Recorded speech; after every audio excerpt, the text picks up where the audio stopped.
Bonjour à tous, je suis Davy Grava, je suis responsable du développement de la distillerie Paparouillot.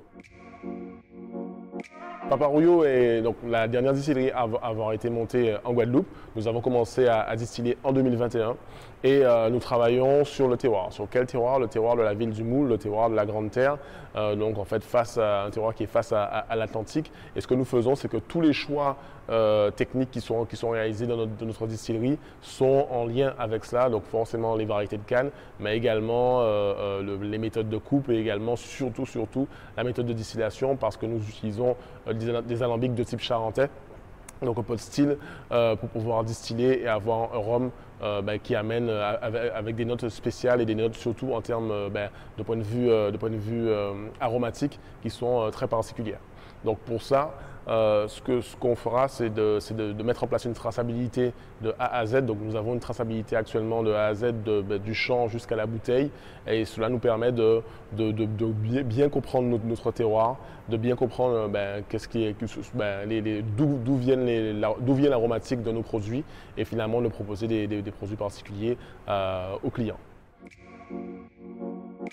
Eh bien, il s'agit d'un produit qui vient, qui a été enfuté en 2022. Donc seulement en 2022, au moment où il a été embouteillé, il avait 7 mois, mais il a quand même été proposé. Pourquoi? Parce qu'on s'est rendu compte avec ce fût-là qu'il y avait une aromatique super intéressante qui commençait dès le début du vieillissement.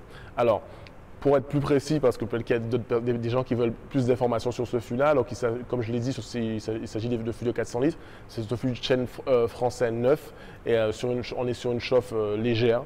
Et on va parler tout à l'heure de dégustation, mais on comprend un peu pourquoi en fait on a ces arômes-là qui se développent lorsqu'on sait un peu de quel fût il s'agit, etc. Pour arriver clairement dans la dégustation, ce qu'on aura eu clairement, c'est qu'au nez, on va avoir beaucoup de fraîcheur. C'est ce qu'on a apprécié sur ce produit-là.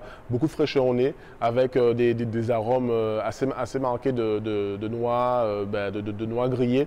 Et sur le final, on va avoir un côté agrume qui justement va ramener un peu de fraîcheur, va ramener beaucoup de peps en fait sur ce produit-là. Les agrumes, c'est assez difficile à vraiment bien préciser, mais moi je serais tenté de dire qu'on est beaucoup plus sur un profil mandarine, en tout cas au nez. Alors en bouche, on va retrouver cette fraîcheur-là. C'est l'élément, je pense, le plus marquant sur le produit. On va retrouver cette fraîcheur-là avec une texture justement qui va inspirer beaucoup de...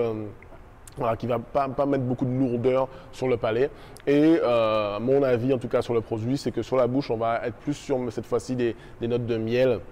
Des notes de miel qui vont venir se présenter. Et après, toujours ce côté agrume, plus fleur d'oranger, orange, mais le côté agrume est bien là. Et sur le final, on va par contre avoir un aspect un peu épicé qui va embarquer sur en tout cas des épices douces, des épices qui aspirent le sucre.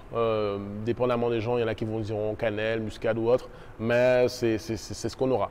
Et puisqu'il faut bien conclure, sur le final, moi je trouve qu'on a un final qui est moyen à moyennement long et sur lequel encore, je crois que c'est la note de ce produit-là. C'est vraiment pas de lourdeur, vraiment quelque chose de frais, de pas piquant et qui ne va pas venir alourdir le palais. La route des Roms semble-t-il apprécié le produit comme nous, donc c'est pour ça que nous sommes avec vous pour cette deuxième année. Donc voilà, donc j'espère que vous avez apprécié le produit, que la dégustation a été intéressante pour vous et bien entendu qu'on vous retrouvera dans le cadre d'une autre initiative de la route des Roms. Merci.